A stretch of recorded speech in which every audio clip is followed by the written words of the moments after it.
in Bangalore, and he is very enthusiastic about all this heritage and literature and many more things.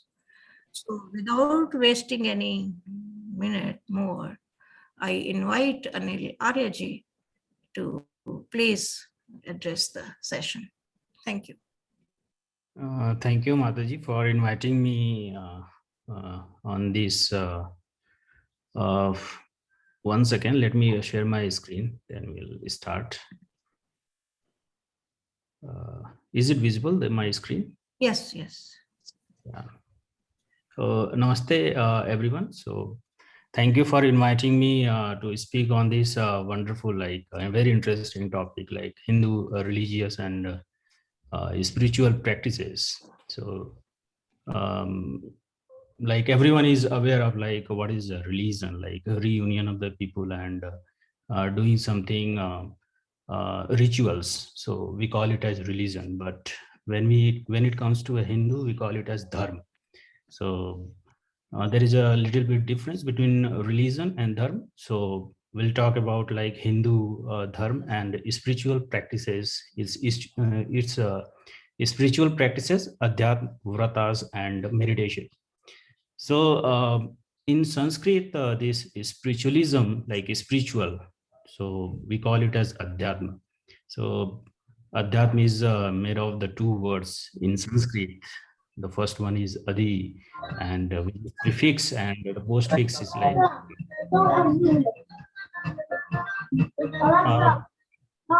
Please mute yourself so that I can deliver properly this speech.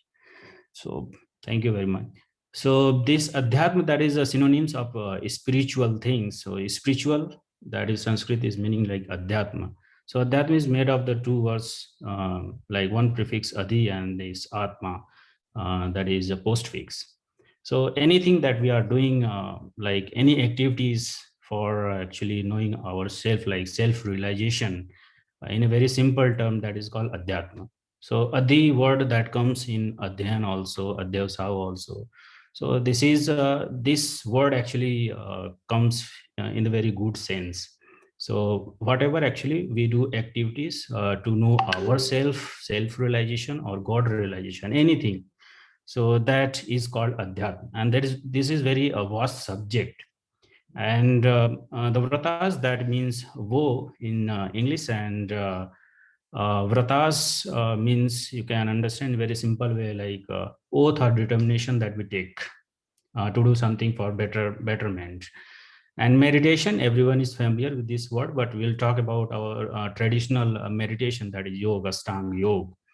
So this is all about the topics that we are going to cover. This is very vast topic, but we'll see like one by one, like adhyatma, vratas, and meditation. So the first question, like when we start something like spiritualism, so we always think like why to go to that spiritual path. So what are the factors that drags us to the spiritualism? That the question should come to the human mind, and this actually helps to drag someone to a spiritualistic path, a adhyatmic path, you can say. So there are some fundamental questions, like people actually think or have such thoughts comes at some point of the time in the life, like in early stage, or in the middle age, or very end of the life of the human. So there are some few questions, fundamental questions, that comes to the human mind always at some point of the time, like what is origin. So like what is the origin of human civilization, what is the origin of this universe, where we have come from. So such questions always comes to the human mind and tries to find somehow. So there are some questions like reason and cause of the existence, why we are existing, what is the purpose of our life, and what role I play in this vast universe. So we are just a very tiny, small event and point in the space, if you'll see from the broader level. Next question can come like a very fundamental question: ki what and why is death? Death nowadays actually is a pandemic going on, and everyone is aware like death is everywhere, like it happened. So it may actually think some thought may come like sometimes like why is the death, why is there any way like we can come out of the death? So some questions like, is there any life after death? So if the death happens, so is there any next life? So such questions always comes in, and people try to find it. Next question like, does God exist? This is very famous question. Like some believes the God doesn't exist, some believes God exists, and some say the God exists where it lives. Does it lives at the seventh sky? Does it lives at one place, or it is like only lives in temple? So such question always come and should come. So and if there is something like if you are something different from our body, so we should actually always think like is there any way to actually break that bondage? So can we break that bondage between like our subtle elements and ourself? Is there any way to liberation? So such questions always comes like in the human mind. And such questions, this is very famous question like, why is there is so much misery and injustice in the human society? So these questions always comes in the human mind. And some people think like, why we have to go through all the pains and all? Some people thinks like, can this relative happiness be everlasting? Means, is there any something which is like absolute happiness? Something is called absolute happiness. Does it exist? So such questions always comes in mind. Above all, who am I? So who am I actually? So all these questions actually leads you somewhere like to the spiritualistic path, like spiritualism. And you can see like I have attached one pendulum like is moving here and there, left and right. So such questions like if the people try to find it out, if you are not getting a proper guidance, proper guru and achar, you will be like in a loop. Sometimes you like a spiritual life, sometimes you will hate this spiritual life. So this some people actually falls like pendulum. So we don't have to be like a pendulum, but we have to think of all the answers. So and we can get all these answers from our Vedic text, Hinduism, like who am I? So once you will start discovering yourself, who am I? I'm sure you will be in the background, you will be able to find all the answers of these questions very easily. So there are some core sorry.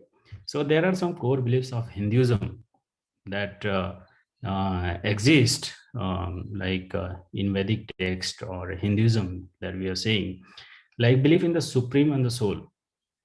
We believe in the supreme, like there is someone like who is controlling everything, he which is the actually force, and the soul, Atman, we believe in there. Like we are something like no one can burn me, but my body perishes, but not my soul. Nainam chindanti sastrani. So we believe in the soul, which is immortal, supreme, immortal, and we believe that there is a ultimate truth, which is the supreme. And to achieve that one, that is the goal of the life. Everyone actually is like believes in Hinduism. One core beliefs in Hinduism is like believing in an authority of the Vedas. Vedas is true knowledge, and we believes it's eternal knowledge, like eternal, whatever the text, whatever the things are written, that is aparushe, not made by the human. We believe in the karma and karmic consequences. Karma phal vyavastha, we say in Hindi. So we believe in this karma, whatever you show, you will reap. You have heard these lines. So we believe in that one. Whatever we do, we'll get like fruit of that action. We believe like the concept of dharma. Will explain it like what is dharma actually, why we call like Hindu as a dharma, not a religion. So I will explain it. So there are some principles through which we actually know, we can know what is dharma actually. So there is a, we believe in tolerance as well as our core value. So everyone is aware of that one. And everyone knows like individual souls are immortal, as I just said earlier. We believe in life after death. Our incarnation happened. We believe in that one. Okay. We believe in attaining a moksha, salvation, that is absolute happiness. We believe there it exists like absolute happiness. We actually move very little bit like through towards relative happiness, more towards absolute happiness, which is called moksha in our Vedic text or Hinduism. So, Nessie, like there are some purpose of the human life. I think if this topic is covered by our Acharya Dr. Harish Chandra, so I'll not go more inside it. But this is the purpose of the like human life. We can say like in Hinduism, the purpose of the human life goal is to attain dharma, artha, kama, and moksha. Maybe like if Acharya has not explained it, he will explain in the next session, or you would have explained it properly. So this is our actually human goal. Okay. So I will not going more deep inside it. So I'm coming towards like explaining the 10 principles of dharmas. So there is a, in our Vedic text, our Rishi Muni has said like there are 10 principles of dharma. There are 10 symptoms of dharmas.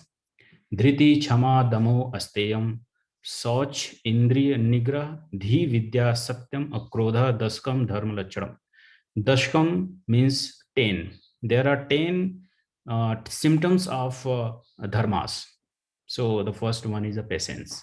So if you'll see anywhere, like anyone, like in any one character, there is a patience attribute. Like there is like dharma. So it's easy like to understand like what is dharma. So wherever actually you see the patience in me, in us, or anywhere, like, so that shows like dharma exists there. Okay. So why people say like to work patiently, like to have a patience, because we work in both ways, like consciously and unconsciously through our mind. So we want to work every time very consciously. So that's why people says like have a patience. And the second actually symptoms of dharmas is forgiveness. So if you are actually looking into the character of the person and he's forgiving for silly and small mistakes of someone else, so that is a property of dharma. Okay, so this is very easy to identify like where is dharma exist, what is dharma. And if you are dhamma, like third one is the dhamma, the self-control. If you are controlling like yourself, that is called like controlling yourself, like you can include this indriya nigra as well, controlling of the senses. So if you are controlling yourself somehow and you are controlling something like of your senses, indriya nigra, like using that meditation and life force control, that dharmas come out automatically from the character. Okay. Fourth one is like honesty. So wherever you see, everyone knows like honesty is the best policy, and honesty is very famous. Like wherever you see the honesty, there is a dharma. So it's the core principle of dharmas. Fifth one is the sanctity, like soch, the cleanness, not only to the body, but it's the mind and soul. So the cleanness in the mind, body, and soul, that is called the soch, sanctity we call. That is also wherever you see all these things, that is a property of dharma. So control of the senses, I've already told.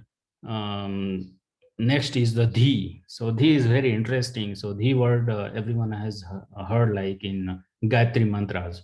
Gayatri mantra. Om bhurbhuva swah tat savitur varenyam bhargo devasya dhimahi dhiyo yo na prachodaya. So it's a next level of the mind, or like normal people mind we call it as buddhi, and when it goes towards like attaining like for the self realization, towards knowing the god, we call it as dhi. That this is the next level of dhi, or next level of mind, buddhi. So we call it as dhi. So whatever the activities we are doing for making our buddhi dhi, converting into dhi. So that is a property of dharma. So why it is required? Because if you're not making our buddhi, mind, into a dhi, not converting, there is a great chance that we will do some mistakes. So there is some way like yoga abhyas and meditation is there to make our mind or buddhi, you can say, to convert your buddhi into dhi. Dhi also converts into pragya, and then pragya becomes ritambara, where everything you will know, like you will behave like very in the true sense, like in the very truthful. So these are this next level of mind state. So whatever you do, so wherever we see like the, so that become the property of dharmas.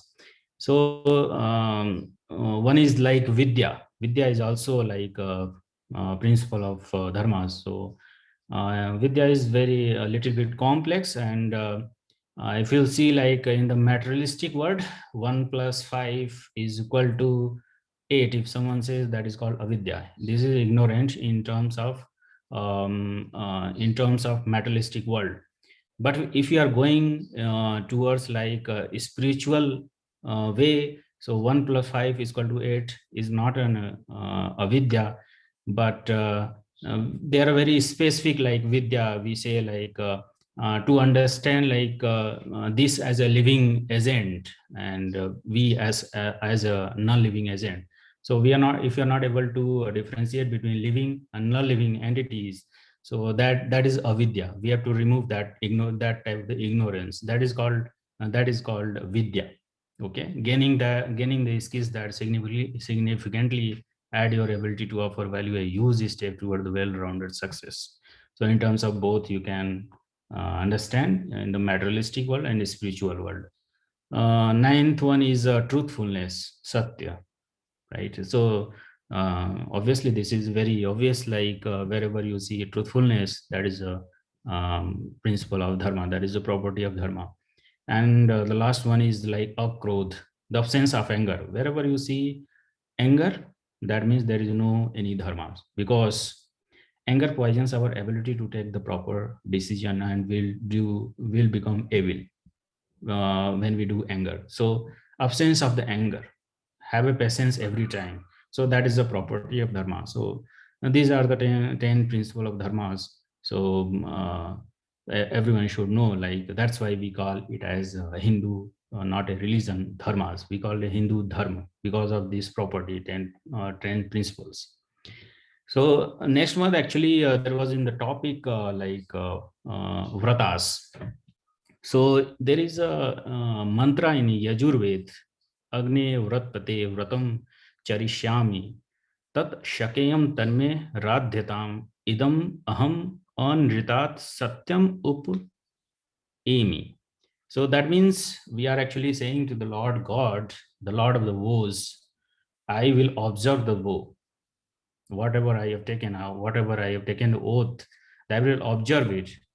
May I have strength for that one, for fulfillment of that, the pledge or determination that I have taken.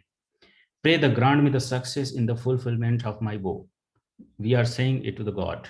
And I take the vow of renouncing untruth and embracing the truth. So in the truth sense, that is the meaning of Vrat. But in our Puranas, we have heard like there are three kind of Vrat. Like first one is Manasik, like Manasik Vrat, and Vachik Vrat, and third one is Kaik Vrat, that is related to our body. So anything like any vrat means determination, that I've told, like this is meaning is woe, taking some determination.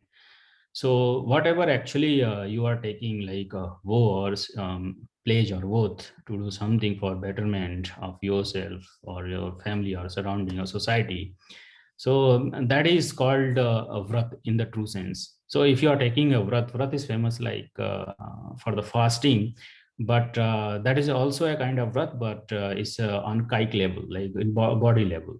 So kaik vrat, that is called kaik vrat. So if you have taken a vrat for making your stomach functional properly, your digestive system works properly, you want to take you want to actually give rest to your stomach for a day, you can take oath, like you can take a vrat for that, for being a by fasting, not by taking a food. So that is also a kind of vrat. So second one is a vachik vrat. So vachik vrat is something like you want to control over the vocal voice. So sometimes what happens, people do agnihotra and all, and mind something else going on, and their vocal actually starts unconsciously, they do like chanting mantras. So such activities, if you are taking a vrat, like whatever we will think in our mind will speak through our vocal, like epiglottis, through our epiglottis or something. So we call it as vachik vrat. Okay.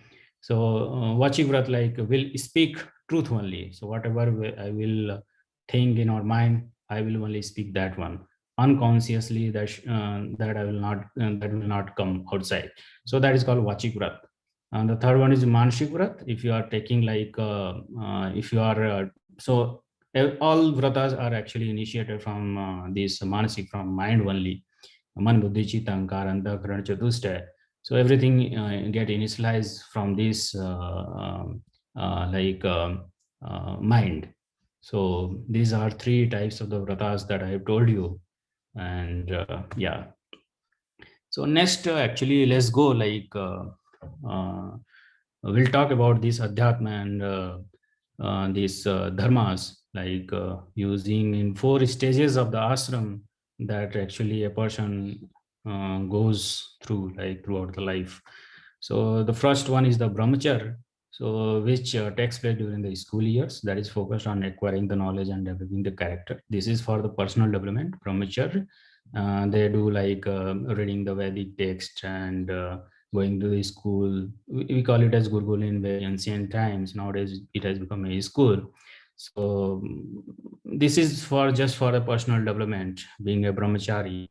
So this is the main purpose, and this is the foundation for actually for all other ashrams like Grihastha ashram, Vanprastha, and Sannyasa ashram. This will come like again when we'll talk about these sanskaras, like practices that we do like in our solar sanskaras. We'll discuss all these things. So brahmacharya is the one like for the personal development. Grihastha is for like when we enter into our middle age and we are capable of marriage, and we look for the family and career and business development. So mainly focus on family development. So this is called a Grihastha ashram. So a person in a Hindu, like in Hinduism or Vedic culture, goes through these all 4 stages of the life. The third one is Vanprastha ashram. So when a person sees like son of sons, so whenever, so he's actually allowed to go to forest and increased they can focus more on increasing the ability of spiritual things, and they can work more on social development. So once you'll see here, like last one is the sannyas ashram. This is the last year to the life. When we have a full vairagya, we can go to the sannyas ashram. So for the sannyasi, this whole world become like his own family. So Vasudhaiva Kutumbakam, in the real sense, actually only sannyasi can feel. This is sannyasi work on this world development, and Vanprasthi focus on the social development, and Grihas focus on mainly on family development. Brahmacharya, like people like a student on the brahmacharya focus on the personal development. But it's not, it's a very vague distribution, but brahmachari can also do can also help in the social development and world development, and the grihastha ashram can also do something for the social and can actually do work something for world development. So this is the important actually roles sannyas ashram works like for the family, for whole human. So this is the all actually, and this is the 4 stages of like of the human of the Hindu life. So in today's world, like most of the people actually are more concentrated on grihastha ashram. Brahmacharya is also like broken nowadays, and Vanprasth and Sannyasa ashram. So all these are broken, but this has some meanings like why this is required. So actually, by following these all these stages, people can feel like the happiness that comes to their life. Like once it becomes the sannyas and vairagya, he can do properly like self realization and all. So once actually it goes from brahmacharya, grihas, one person sannyas, so their happiness becomes absolute. Like he's moving towards to salvation, towards the God, to know himself. So this is important four stages of the life. And we'll talk about these are the spiritual practices that a person do every day, specifically like for grihasti. All these five are important to perform every day, but this is broken also nowadays, this tradition. But this is very old tradition to follow Panch Mahayagya. This is the spiritual practices as per the Vedic text and Hinduism. First one is the Brahma Yajna. So before actually rising the sun, we should actually wake up and thanks to our Ishwar, and do some meditation and learning and teaching the Vedic text together with its angas like Upanishad or Darshan, Shastra, etc. So when I'm saying like a Vedic text, that doesn't mean the mantras that is written in Rig Veda, Yajurveda, Samveda, Atharveda. So it means like all the true knowledge that has evolved today. Like it can be the mathematics, it can be physics, chemistry, anything which is the true, right? So all the true knowledge can be learned, and this is all called Brahma Yajna. Okay, and worshipping Ishwar as well. The second one is Dev Yajna. This is called Agnihotra. So Agnihotra like is a fire rituals, we can say, where actually we have Havan Kund. This is one actually a picture that I'm showing here. This is Havan Kund, and fire is coming out of that Havan Kund. This is called a fire ritual. Okay, so we actually put some mango wood or people wood, and we actually offer ghee, some medicinal plant, resin, etc. So this is actually today actually is the day for pandemic. Is actually nowadays a pandemic going on, and we should know like why this Devyag is very important, Agnihotra, because it purifies like air, and it helps building our immunity strong. So these fire rituals, I have written one word like Giloy. So this word is written in Yajurved Bhashya, somewhere to do Agnihotra with that one. So that really helps to everyone. I do Agnihotra daily. So I have a personal experience it's been like 1 year, this pandemic is going on, and it's been 1 year. My family has not suffered a common cold even. So this is so much strong and strength in itself. So like people should follow it, Dev Yajna, 2 times daily. I do actually 1 time in a day, but one should perform twice in a day. So this is very strong thing one should follow nowadays. Third one is like a Pitri Dev Yajna, like serving a father and mother and forefather who is living right now. So in Hindi, in Sanskrit, we call it as Shrad and Tarpan. Shrad is something we are serving to our living father, mother, and forefather. We call it as Shrad. And Tarpan, anything we are doing for our forefather, mother or parents, to make it happy, like all the activities we call it as tarpan somehow, like this, something like this one. And fourth one is the Bali Vaishya Devi Yajna.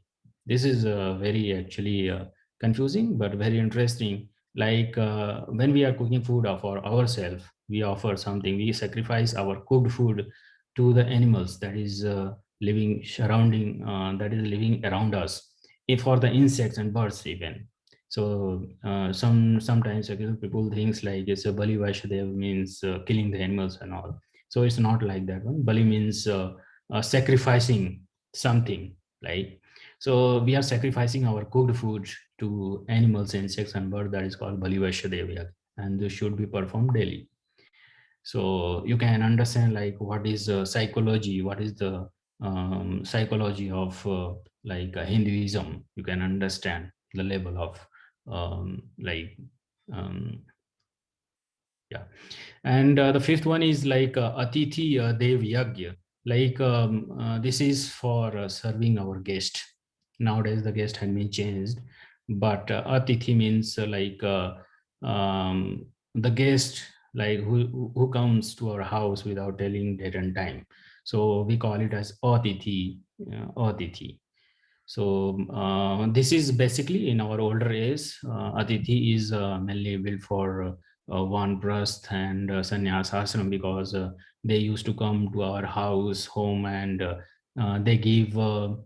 We used to offer food, and they give us some knowledge, like Vedic knowledge, for to enhance our spiritual life to Grihasti. So this is the one actually five practices one should actually always should always perform. This is mainly for the grihasti, but yes, so this should be performed very nice. Actually, these spiritual practices are there.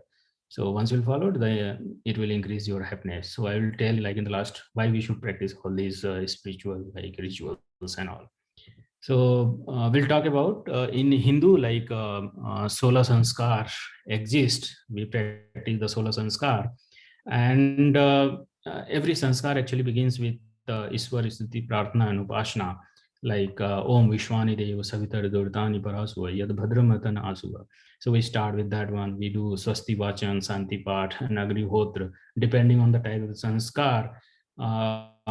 We do like a different type of mantras from the Ved.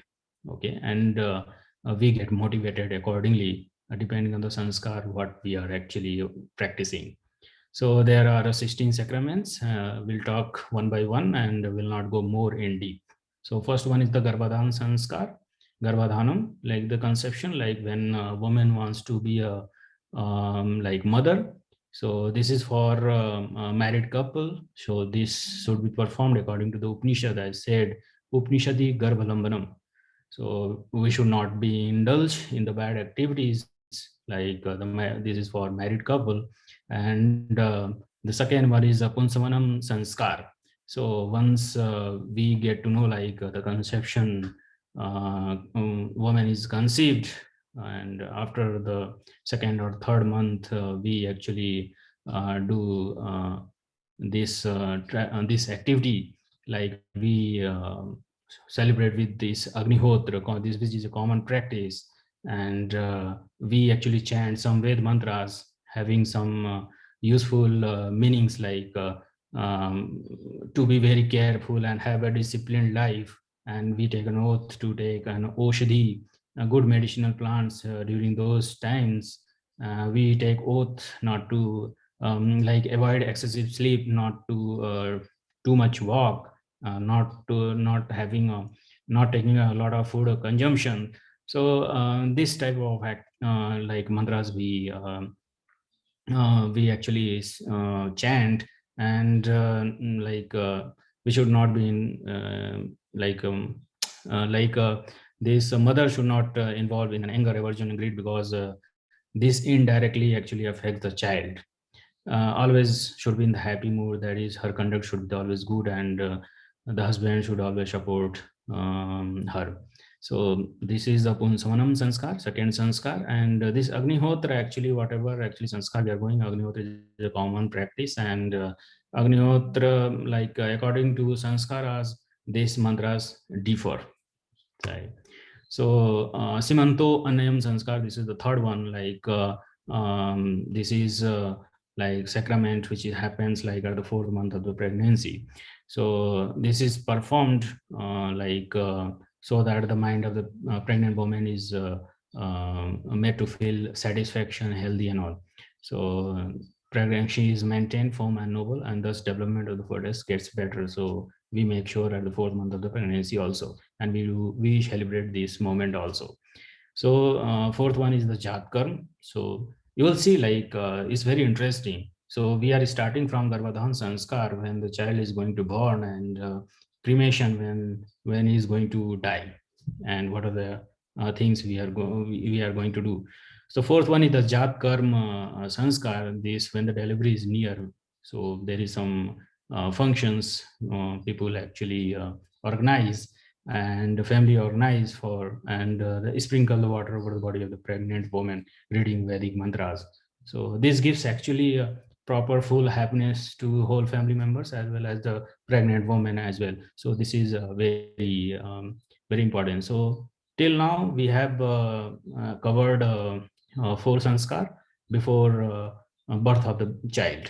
So the child has born, like the fifth one, I think.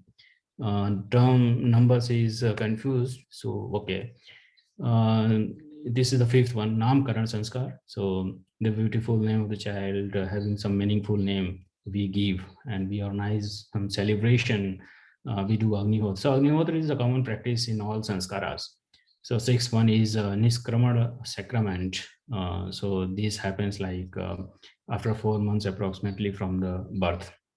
So so we actually, when the baby is taken out of the house, and we actually take around in open and pure air, and the place where the place is clean.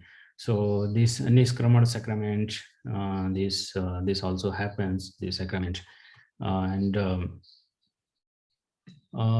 seventh is one Anprasan. Like when baby is capable to digest food, so we give some mother knows like properly like what to give the food to them. It should be liquid or solid, or what are the things. So mothers will be knowing better. So when baby capable of digest food, so this first Anprasan, like this festive occasion, happens with like full place of Agnihotra and all. So eighth one is Chuda Karma Sanskar, the cutting hair, the Klesh Chedan, we call it in Sanskrit. Ninth one is Karna Vedan Sanskar, like piercing the nose at the age of 3-4 months from date of birth. So if it is I don't know whether if my ear is pierced or not, but this is one of the sanskar that comes in between. Let's go next. Next one is Upnayan Sanskar. So Upnayan Sanskar is very important because Upnayan Sanskar gives the right to read the Vedic text, like the true knowledge. So at the age of 8, 11 or 12, depending on like in which type of family we are there. So this Agnopavit sacred thread, we call it Upnayan also. This sacrament happens when the child becomes physically and mentally capable of acquiring the education. So this happens at the age of 8 or 11 or 12. So we get the responsibility and duties towards learning Vedic text, true knowledge. And this is actually Upnayan Sanskar, irrespective of the birth in Brahmin, Kshatriya, Vaishya, and Shudra. Every born family, like in any varnas, are actually have a right to wear a Yagnopavit, and it has some meanings why this is required. Because as I'll show, like I also wear this Upnayan Sanskar, so it has 3 threads. So if it is visible, you can see. So there are 3 threads. You can see 3 threads. So one thread shows the depths towards our Rishi, Dev, and Matri Pitri. So Rin means depth. So there are some depth from our parents. So we have to do something for them. So it cannot be pay off, but we have to do. We have some responsibilities and duties towards them. So second one is Rishi Rin. So whatever actually we are gaining the knowledge, so that is our second birth. That's why we call it as Dvij after wearing these Upnayan Sanskar, because these teachers and all are giving the second birth in terms of the in terms of our enlightenment. So that is called Rishi Rin. So we have some we have some responsibility towards like rishi also. Rishi means actually rishi, that is like who has attend a moksha and all. So they have given some good knowledge to us. So and we can call to our teacher also, gurus and all. So there are some responsibility. We have to show this gratitude towards one teacher or gurus. And last one is the devrin. So depths of living and insensate deities, like all living and non-living deities that are giving to us, like this nature is giving to us. This nature is not a living agent, but is giving to us a lot of things. So we have the responsibility to make it pollution free. So we have to do something, like as I've told, there are panch mahayagya vidhi, there is a dev yagya also. So we practice agnihotra also to purify our environments. So this is Upanayan Sanskar. Next one is Vedarambha. So this actually stage comes at the time of Upanayan Sanskar or one day after that one. So we can start with Vedarambha with this Upanayan Sanskar. Next one is the Samavardhan Sanskar. So once the completion of the education is done from the Gurukul and living it to the entering into the Grihastha life, so we do this sacrament. And the next one is the Vivaha Sanskar. So it's a marriage ceremony. Everyone is familiar with this marriage, Vivaha Sanskar. So for the person who has maintained the proper brahmacharya, a pious life is only capable to go into this stage marriage. The marriage will be based on Burkam Sabha. Everyone is knowing this one. And initial years are very crucial. So you have seen like this viva like happens at the age of 25 or 30. So we have seen like 12 and 13 sanskar is done. Like out of 16 sanskar, 12 approximately 12 sanskar is already done.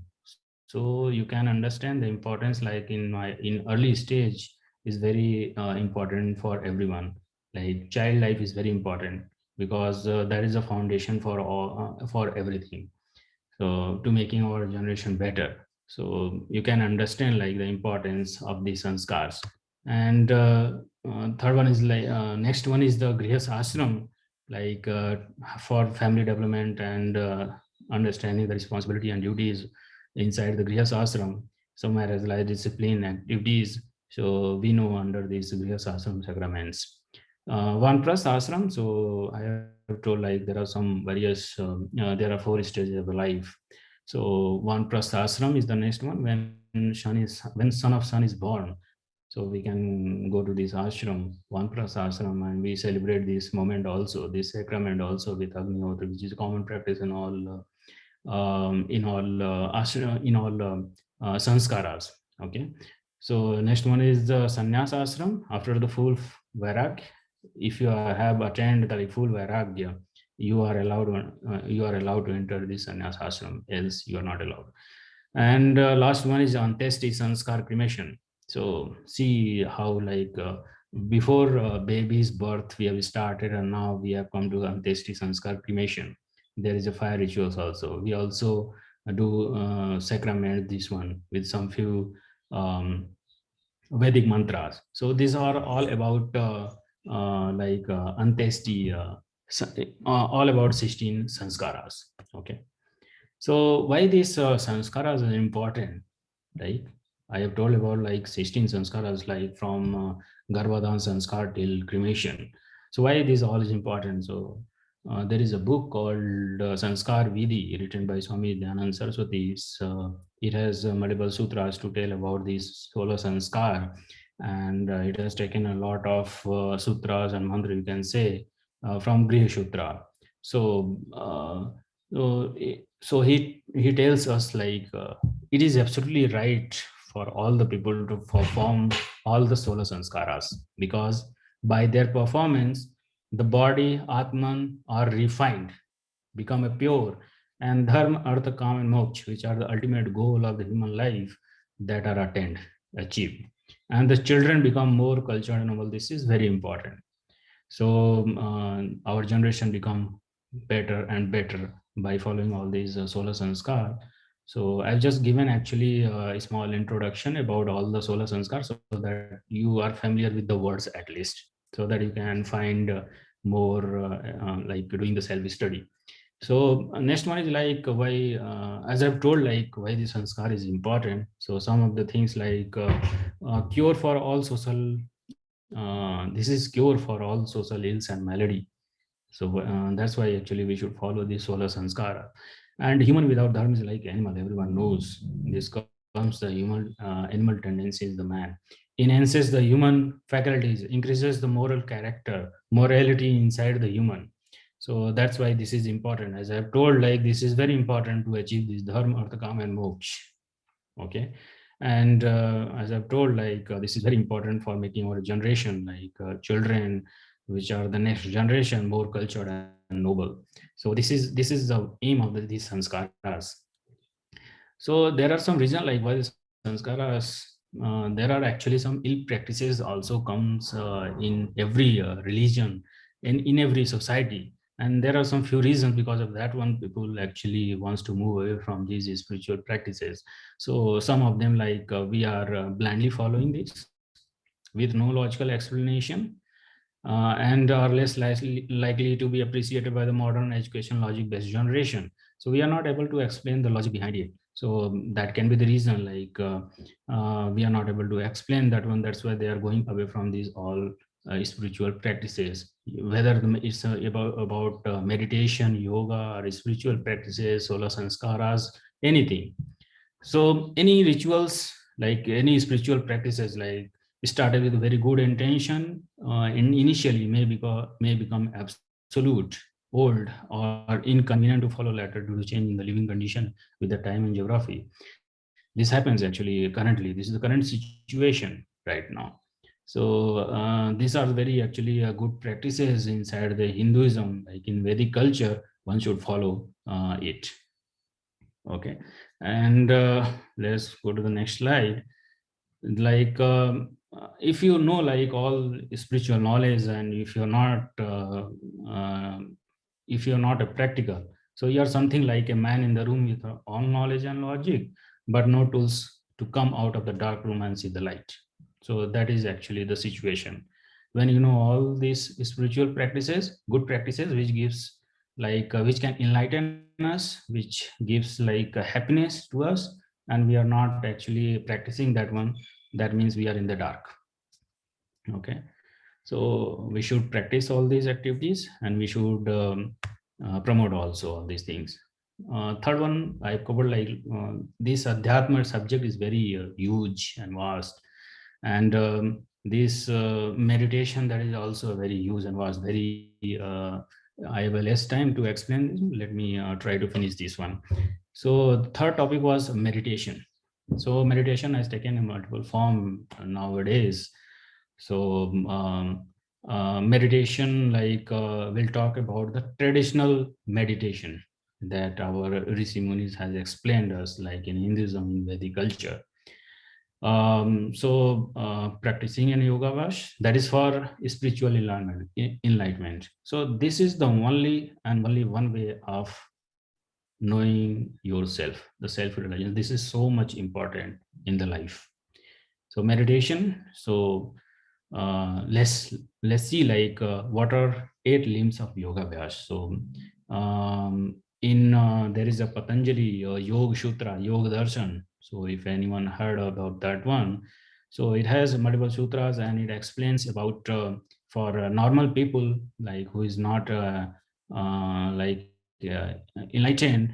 So for them there is a practice of performing like to go through like 8 limbs, like 8 stairs: yam, niyam, asan, pranayam, pratyahar, dharana, dhyan, samadhi.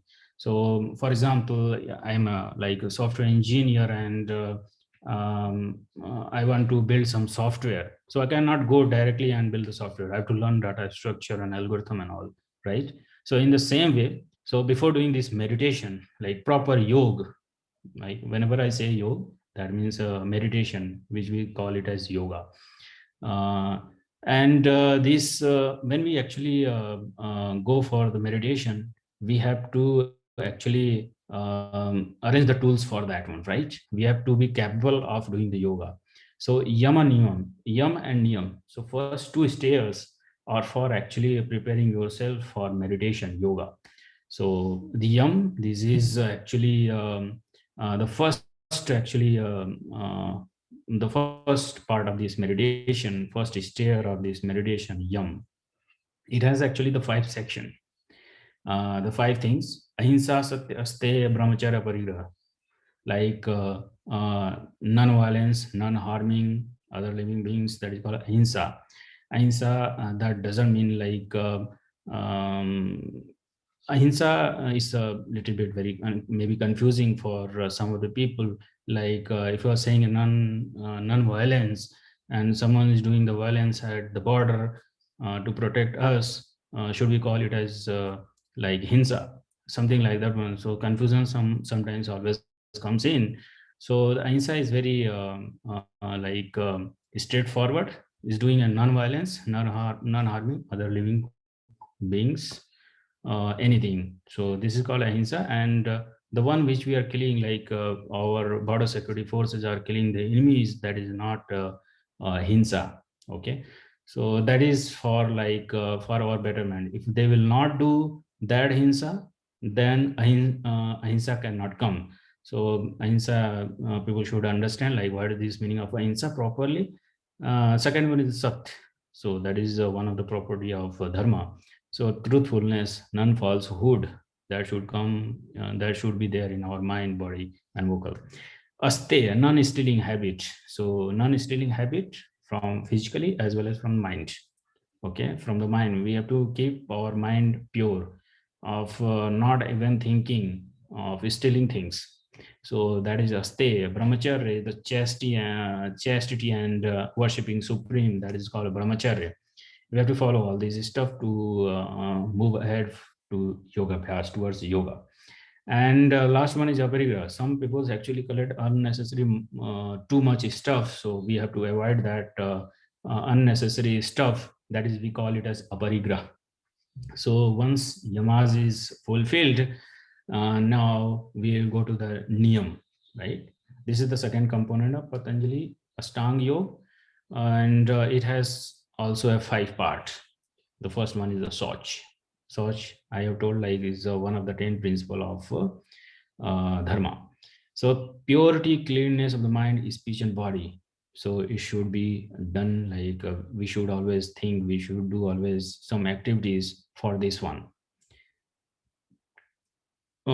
Second one is the santosh, contentment, acceptance of others, acceptance of one's circumstances as they are in order. Satisfaction, we should have the satisfaction for like whatever we have. So if you are yeah, so santosh is like a satisfaction, you can understand. Tapas, like persistence, perseverance, like self-discipline. So some people think like tapas means going to the Himalayas and standing at one leg. So that is tapasya. That is not a tapasya. Tapasya can be at mind level also. Okay, so we should focus only on towards this yoga abhyas, and we should do other activities for that one. That is called tapas. And swadhyay, everyone is aware of this one. Like study of Vedas, study of self reflection, introspection of the self thoughts, like what I'm thinking, is I'm a good or bad speech and action, so is proper or not. So we have to think all of things. So this comes under the swadhyay. Ishwar pradhan, like surrender, like we should have some bhavana to surrender to Ishwar, like before going to the yoga abhyas. So we should have like some affectionate affection towards the God, so before going to that yoga abhyas. So these are, if like these two things, yam and niyam, are fulfilled completely, then we are ready to go for asana. Asana, like sthir sukham asanam. Sankhya darshan says sthir sukha asanam na niyama. Like there is no any principle like what should be like sukhasan. Like it should be like steady and comfortable posture of the like where we can sit. Okay, so it's all about meditation posture. So it can be Sukhasana, it can be Siddhasana. It depends on people what they prefer. So now actually we are ready for the meditation. Okay, we are going towards the meditation, towards yoga. So yoga has not yet started. We are in the path of yogas. Okay, so till now we have actually reached to the asana, and so these all first two things, na, yam and niyam. So that actually we do we should have every time. So whenever actually it should be like a part of our life, the first two things. Then only we can go to this third asana. We can sit evening or morning two times, which we call it a Sandhya Upasana. At the Sandhya, like at dawn or dusk of sunset or sunrise. So during that time we do these yoga abhyas, yoga practices, meditation. So till now we are ready for going towards the meditation. The fourth one is pranayam. So at the asana level, we have closed our eyes, and now we are ready for the pranayam. So the pranayam actually is very specific. So breathing exercise and pranayam both are two different things. This is actually controlled breathing. Don't touch your nose, but controlling your breathing inside or outside, that is called pranayam. This is the definition of pranayam given by a rishi. So sometimes that is also an exercise, breathing exercise by touching your nose, but this doesn't come under the category of pranayam. The pranayam actually is something when you are actually keeping your hand like this and you are controlling your breathing outside and inside. So that is called pranayam in the true sense. There are 4 types of pranayam: Rechak, Purak, and 2 others. So make a 10-second of difference, and perform the pratyahar. Pratyahar means pulling out, stop activities of the body actions completely. So at this moment, no, this asana moment, you have like closed your eyes and you are doing all these activities. So understand, this is a very easy steps actually for like yoga abhyas, and this is very traditional in the Hindus or Vedic culture. So pratyahar actually chant like Gayatri mantra from your vocal voice. So om chanting. So doing this one, you can control. So by doing the pranayam, you started controlling your body, mind. Okay. So pratyahar, it will control more by doing this chanting like om and Gayatri mantras. So this will stop the activities completely of your body slowly. And next stage is dharana. Dharana, that means a concentration actually. Its meaning is concentration, focusing on the forehead or any part of the body, and chanting like om, like which is called pranodhvani. Om is a pranodhvani. Om is actually is a native name of Ishwar. So we have to chant that om in our mind. This is very traditional way I'm telling. So om chanting in the mind should be. So vocal wise in pratyahar we were doing om. Now in dharana we are actually going more inside. Okay, so there are different level of chantings like Bakhari, Madhyama, Pashyanti, Para. So there are different level of meditating with the om chanting. So third one is like dhyan. This is very high level of meditation. We still have not reached the yoga. So we are in the path of the yoga till dhyan. So still we are in the path of this yoga, and in dhyan, this is very high level of meditation. We are doing like om chanting in our mind, and we stopped all vrittis that is coming to our chit. That is actually three actually there is a distribution of mind actually. If you'll see this Vedic text, buddhi, ahankar, and this man. So we have controlled this our man at the stage of 5th, and in dharana And Dhyan, we are focusing more on Buddhi, where actually all Vrittiyas are coming towards it and we are actually stopping that one. So this is Dhyan, where this is very high level of meditation, like high level of yoga, doing Om chanting or mind, and where we have stopped all with these all thoughts that is coming to our mind. We are actually mindless, you can say. And finally, if there is a blessing of the God, and we'll reach to the samadhi, and we'll have multiple surprising things will come out automatically. So this are all about like very traditional way of doing yoga abhyas. So yoga, according to Maharishi Vyas, is yoga samadhi. So when we reach to this stage, that is called yoga. Okay, so this is very highest level of meditation. There are multiple kind of samadhis, and this is actually what is the meditation in the true sense. So we need to practice this one. We need very dedicated and very experienced gurus we needed for this one.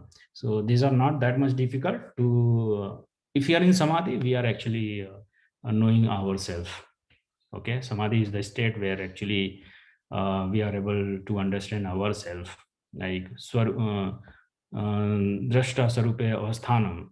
So that state actually comes in, and we get to know everything, like start knowing everything about ourselves, about our inner body. So this is the very highest level of meditation, the highest level of meditation. This is called actually a yoga when we reach at this eighth stage. There are multiple categories, but yeah.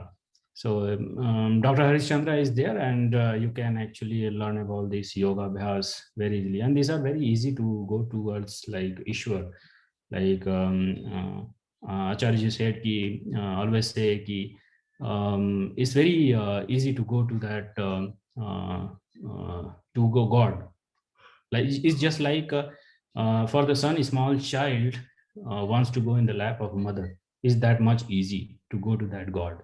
So I think I am covered all the topics, and I am done. So I have covered these spiritualism, vratas. I have covered that most of the things like spiritual practice that we do, and most important like this meditation. So thank you everyone, like for listening me. So thank you very much. Thank you very much, Anil, for a comprehensive approach toward all these things, like goals of life and sanskaras and yoga, asana, and everything. It was very nice. And I would like to add for all the participants, like we call Sri Ram as a Murtiman, Dharma ka Murtiman Roop. So because most of the people actually make mistake translating dharma as religion. So religion is a very new concept, and in our literature, from Vedas until Darshanas and Manusmriti and everywhere, there is no word for religion, and dharma cannot be translated as religion. Religion is basically mat sampradaya, panth, majhab kind of thing. So when we call Shri Ram and धर्म का मूर्तिमान रूप Ramo Vigrahvan Dharma, it means Sri Ram was following all those limbs of dharma which we discussed today, like Maharshi Manu has said. Dhriti Kshama Damo Aste Shaucham Indriya Nigraha Dhirvidya Satyam Akrodho Dashakam Dharma Lakshanam. So dharma has nothing to do with any puja paddhati or anything.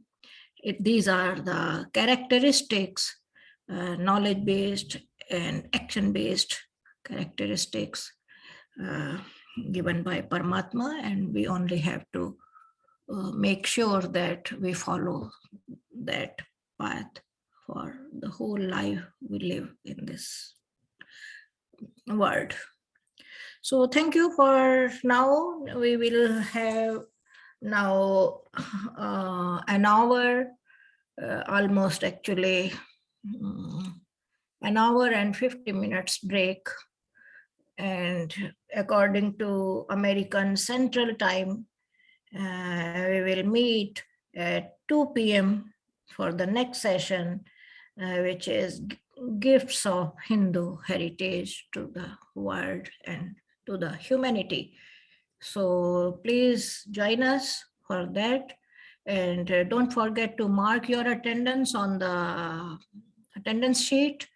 And we will see you. If you have any question, you can ask here and now about this session. Anilji is here to take your questions for a few minutes. We have 10 minutes in hands before we end this session.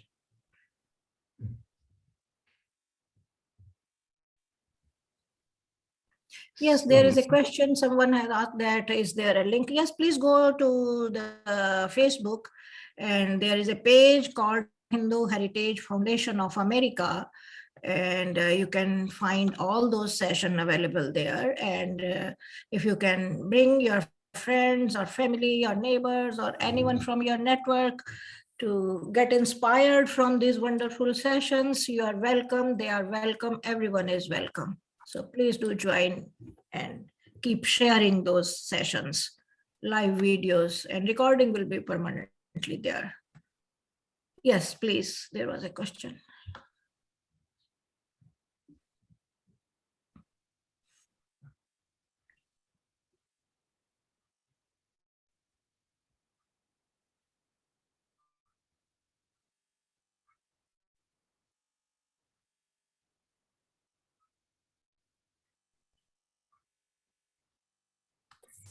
Thank you very much. It was a very informative session, Anil. I perform Agnihotra too daily. I try to perform it twice a day, but sometimes it happens that I only perform once a day. And I have actually the same experience that it's been a it's been a year now. We have not suffered any kind of illness, I would say, not even normal cold and flu. Yeah. And it not even our family have experienced that it actually purifies about 1 mile of radius around you. So yeah. Yeah, but actually Agnihotra, the association of mantras with the Agnihotra is the best gift from our rishis to the humanity, because it's a kind of mind conditioning. When you recite those mantras, you have to condition your mind, vichar, the Veda, the mantras from Vedas. Right. So to make changes in our personality. So don't take Agnihotra like only for the environment cleaning. It is for our inner cleaning also. Just saying idam na mama makes you so much, vyapak. Yes. Doing this all and then saying idam na mama, it's so purifying itself. Yeah, true. I agree.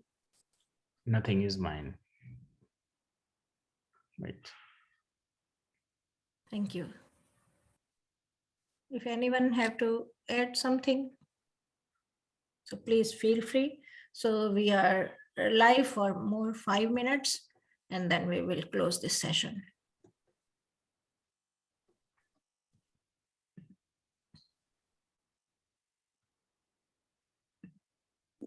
This is Usha Mehra from Houston. Very good session. I must say that, yeah. So please please do joining next sessions also. Yeah. Hi, I'm Avi Gola. I'm from Seattle, actually. This was a very fun session to see and talk about all about Hinduism. And I'm just wondering, what is the next session going to be about? Or like, how does the sessions work out? That's what I'm really wondering. The next session is gifts of Hindu heritage to the humanity and to the entire world. All right. Thank you. Thank you.